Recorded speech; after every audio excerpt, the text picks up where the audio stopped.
Tamil News. தலைப்புச் செய்திகள். முன்னாள் ஜனாதிபதி மைத்ரிபால சிறிசேன தெரிவித்த குற்றச்சாட்டை கத்தோலிக்க திருச்சபை மறுதளித்திருக்கிறது. ராஜபக்சாக்கள் எந்த நெருக்குதலுக்கும் அடிபணிய தயாரில்லை என்று பசில் ராஜபக்ஷ கூறியதாக தெரிவிக்கப்படுகிறது. ஜனாதிபதி வேட்பாளராக களம் இருக்குமாறு விடுத்த வேண்டுகோள் நிராகரிக்கப்பட்ட காரணத்தினாலேயே சரத் பொன்சேகா எதிர்க்கட்சி தலைவர் சஜித் பிரேமதாசாவை கடுமையாக தாக்கி பேசுகிறார் என்று பழனி திகாம்பரம் கூறுகிறார். பன்முகப்படுத்தப்பட்ட பட்ஜெட்டில் இருந்து நிதியையும் மதுபான விற்பனை நிலைய உரிமத்தையும் பெற்ற பாராளுமன்ற உறுப்பினர்களுக்கு எதிராக ஒழுக்காற்று நடவடிக்கை.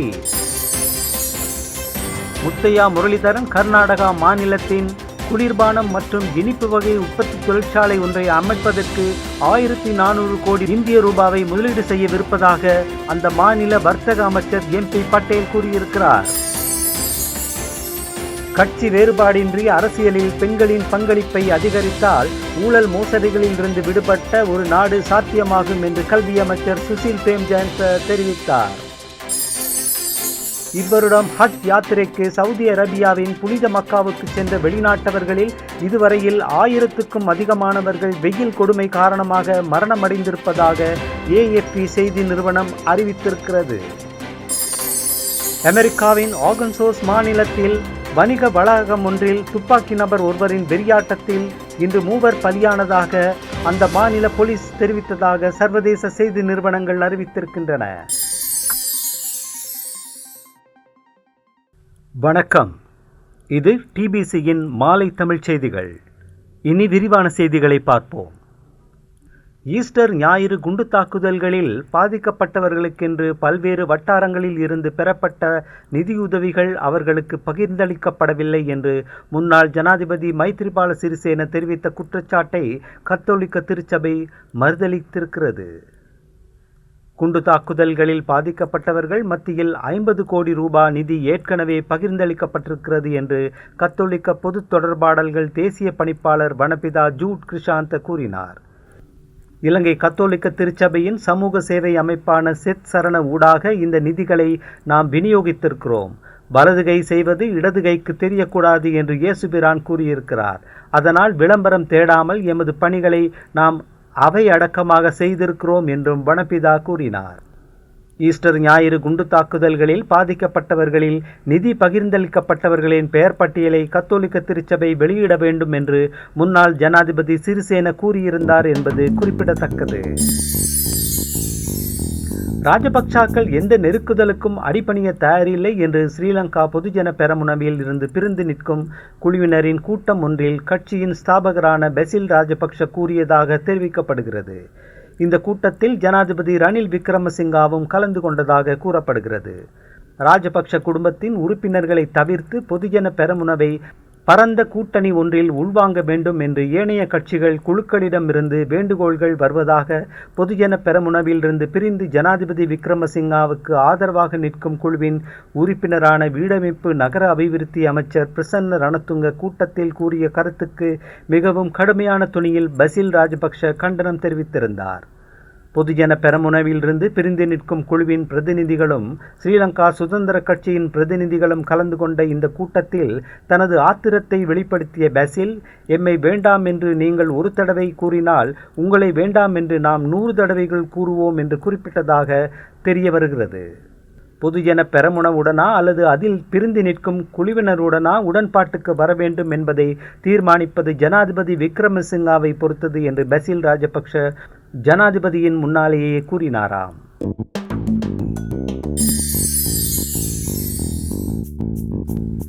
ஐக்கிய மக்கள் சக்தியின் ஜனாதிபதி வேட்பாளராக தன்னை களமிருக்குமாறு விடுத்த வேண்டுகோள் நிராகரிக்கப்பட்ட காரணத்தினாலேயே அந்த கட்சியின் தவிசாளரான ஃபீல்ட் மார்ஷல் சரத் பொன்சேகா எதிர்க்கட்சி தலைவர் சஜித் பிரேமதாசாவை கடுமையாக தாக்கி பேசுகிறார் என்று தமிழ் முற்போக்கு கூட்டணியின் பிரதி தலைவரான பாராளுமன்ற உறுப்பினர் பழனி திகாம்பரம் கூறினார். மலையகத்தில் அட்டன் வெலியோயாவில் கூட்டம் ஒன்றில் உரையாற்றிய திகாம்பரம், ஐக்கிய மக்கள் சக்தியின் ஜனாதிபதி வேட்பாளராக தன்னை நிறுத்துவார்கள் என்று பொன்சேகா எதிர்பார்த்தார் என்றும் கூறினார். தாம் அங்கம் வகித்த சகல கட்சிகளினதும் தலைவர்களை தாக்கி பேசியவர் பொன்சேகா. இராணுவ மனநிலையை கொண்ட அவர் ஜனாதிபதி ரணில் விக்ரமசிங்காவின் முகாமில் இணைவதற்கு சதி செய்து கொண்டிருக்கிறார் என்றும் திகாம்பரம் கூறினார். ஜனாதிபதி தேர்தலில் விக்ரமசிங்காவை ஆதரிப்பதா அல்லது சஜித் பிரேமதாசாவுடனான கூட்டணியில் தொடருவதா என்று தமிழ் முற்போக்கு கூட்டணியின் தலைவர் மனோ கணேசன் குழம்பிக் கொண்டிருக்கின்ற போதிலும் பிரேமதாசாவுடனேயே தொடர்ந்து இருந்து ஜனாதிபதி தேர்தலில் அவரையே உறுதியாக ஆதரிக்க வேண்டும் என்ற நிலைப்பாட்டை கொண்டிருப்பவர் திகாம்பரம் என்பது குறிப்பிடத்தக்கது.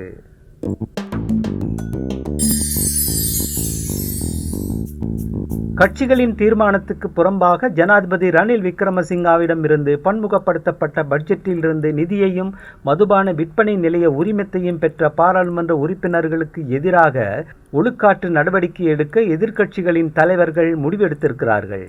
பல பாராளுமன்ற உறுப்பினர்கள் தங்கள் கட்சி தலைவர்களுக்கு தெரியாமல் அபிவிருத்தி நிதியையும் மதுபான உரிமத்தையும் பெற்றதாக கூறப்படுகிறது. இது தொடர்பில் கருத்து தெரிவித்த ஸ்ரீலங்கா முஸ்லிம் காங்கிரஸ் தலைவர் ரவுஃப் ஹக்கீம் அவ்வாறு நிதியை பெற்றுக்கொண்ட நமது கட்சியின் பாராளுமன்ற உறுப்பினர்களின் பெயர்களும் வெளிவந்திருப்பதாக கூறினார். கட்சி தலைமைக்கு தெரியாமல் இவ்வாறான சம்பவங்கள் இடம்பெற்றுள்ளன. அந்த பாராளுமன்ற உறுப்பினர்கள் எதிர்காலத்தில் ஒழுக்காற்று நடவடிக்கைக்கு முகம் கொடுக்க நேரிடலாம் என்று ரவுஃப் ஹக்கீம் கூறினார். இந்த விவகாரம் தொடர்பாக கருத்து தெரிவித்த பாராளுமன்ற எதிர்க்கட்சி பிரதம கொறடாவும் கண்டி மாவட்ட ஐக்கிய மக்கள் சக்தி பாராளுமன்ற உறுப்பினருமான லக்ஷ்மன் கிரியல்ல தங்களது கட்சி பன்முகப்படுத்தப்பட்ட பட்ஜெட் நிதி மற்றும் மதுபான உரிமம் ஆகியவற்றை பெற்றுக்கொள்வது தொடர்பில் எந்த தீர்மானத்தையும் எடுக்கவில்லை என்று குறிப்பிட்டார்.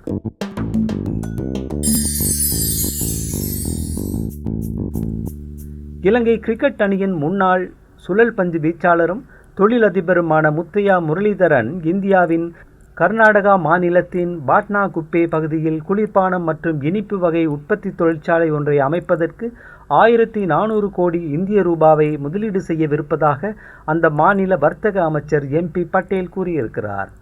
கர்நாடகாவின் சமராஜநகர் மாவட்டத்தில் 1000 கோடி ரூபாய் செலவில் உற்பத்தி தொழிற்சாலை ஒன்றை நிர்மாணிக்கும் பணி தற்போது இடம்பெற்று வருகிறது. முதலீட்டை 1400 கோடி ரூபாவுக்கு விரிவுபடுத்துவதற்கு தற்போது திட்டம் இருக்கிறது. தனது முதலீடுகளை தொடர்வதில் முத்தையா முரளிதரன் மிகவும் உறுதியான நிலைப்பாட்டை கொண்டிருக்கிறார் என்று அவரை சந்தித்த பின்னர் பட்டேல் நேற்று எக்ஸ் சமூக ஊடகத்தில் பதிவொன்றை செய்திருக்கிறார். இலங்கையில் மென்பானம் மற்றும் இனிப்பு வகை தொழிற்சாலை ஒன்றை வைத்திருக்கும் முரளிதரன் தனது தொழில் முயற்சிகளை தென்னிந்தியாவுக்கும் விஸ்தரிப்பதில் ஆர்வம் காட்டி வருகிறார் என்று எக்கனமி நெக்ஸ்ட் செய்திச் சேவை கூறியது.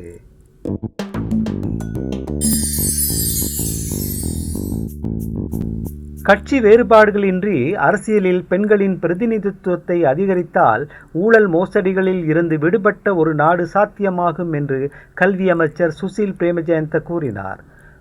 பெண்களுக்கு வலுவூட்டுவதற்காக இலங்கை பெண்கள் இயக்கத்தினால் எதிர்காலத்தில் முன்னெடுக்கப்படவிருக்கும் செயற்திட்டங்கள் குறித்து விழிப்புணர்வை ஏற்படுத்துவதற்காக ஒழுங்கு செய்யப்பட்ட நிகழ்வில் நேற்றைய தினம் உரையாற்றிய கல்வி அமைச்சர் தற்போது பாராளுமன்றத்தின் 225 உறுப்பினர்களில் 12 பேர் மாத்திரமே பெண்கள் என்று குறிப்பிட்டார். அடுத்த 5 வருடங்களில் அரசியலில் பெண்களின் பிரதிநிதித்துவம் கணிசமான அளவு அதிகரிக்கும் என்று எதிர்பார்க்கப்படுகிறது. ஏற்கனவே நிர்வாகத்துறையில் பெண்கள் பெரும்பான்மையினராக விளங்குகிறார்கள் என்று சுசில் பிரேமஜயந்த மேலும் கூறினார்.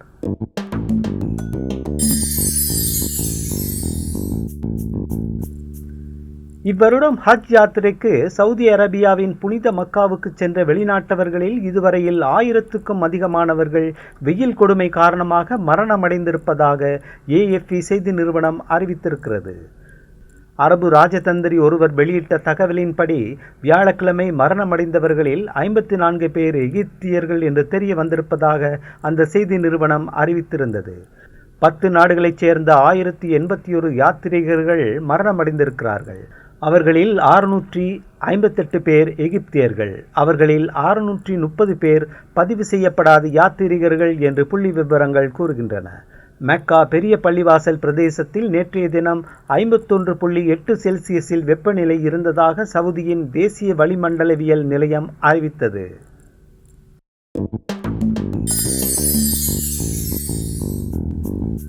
அமெரிக்காவின் ஆர்கன்சாஸ் மாநிலத்தில் ஃபோர்டைஸ் நகரில் வணிக வளாகம் ஒன்றில் துப்பாக்கி நபர் ஒருவரின் வெறியாட்டத்தில் இன்று 3 பலியானதாகவும் 10 பேர் வரை காயமடைந்ததாகவும் அந்த மாநில போலீஸ் தெரிவித்ததாக சர்வதேச செய்தி நிறுவனங்கள் அறிவித்திருக்கின்றன. காயமடைந்தவர்களில் 2 காவல்துறையை சார்ந்தவர்கள் என்றும் போலீசாரின் துப்பாக்கி பிரயோகத்தில் துப்பாக்கி நபர் படுகாயமடைந்ததாக போலீசாரை மேற்கோள் காட்டிய அந்த செய்தி நிறுவனங்கள் கூறின. அந்த செய்தியோடு நிறைவுக்கு வருவது டிபிசியின் இன்றைய மாலை தமிழ் செய்திகள். மீண்டும் நாளை காலை வழமை போல் சந்திக்கலாம். வணக்கம்.